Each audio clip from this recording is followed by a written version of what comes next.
Like Hollywood hero, ఒక European film action hero లాగా ఉన్నాడు. చాలా చాలా అందంగా ఉన్నాడు. ఇందాకే శ్రీకాంత్ గారికి చెప్తున్నాను, ఏమనుకోకు శ్రీకాంత్ అన్నయ్య, నువ్వు కొంచెం రౌండ్గా ఉంటావు, మనోడు మాత్రం షార్ప్గా ఎలా వచ్చాడు అంటే ఫస్ట్ ఆఫ్ ఆల్ బ్యూటిఫుల్ మనసున్న వ్యక్తి మా శ్రీకాంత్ అన్నయ్య కానీ ఊహ గారు. అతనికి వాళ్ళిద్దరికీ బ్యూటిఫుల్ వ్యక్తి, అది లోపల మనసులో నుంచి ఇంత ప్యూర్గా ఉంటే తప్ప అంత బ్యూటిఫుల్గా బయట ఉండరు. సో రోషన్కి ఉన్న అందం లోపల నుంచి వచ్చిన అందం మొదటిగా. And I wish Roshan you going to have, నాకు మగధీర సెకండ్ సినిమా ఎంత పెద్ద హిట్ అయిందో నీకు ఛాంపియన్ అంత పెద్ద హిట్ అవ్వాలని మనస్ఫూర్తిని నేను కోరుకుంటున్నాను.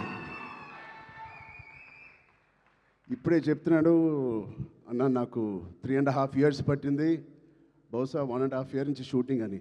3.5 years వెయిట్ చేశానో ఏదో అన్నాడు. నేను అన్నాను 2 years దాంట్లో ప్రీ ప్రొడక్షన్ చేశావు నువ్వు, నీకు తెలియకుండా. ఈ సినిమాకి అంత మెచ్యూరిటీ కావాలి, యాక్టింగ్ చేయాలన్నా, పర్ఫామ్ చేయాలన్నా, ఈ పాత్రలో అతికిపోవాలన్నా you need that maturity. So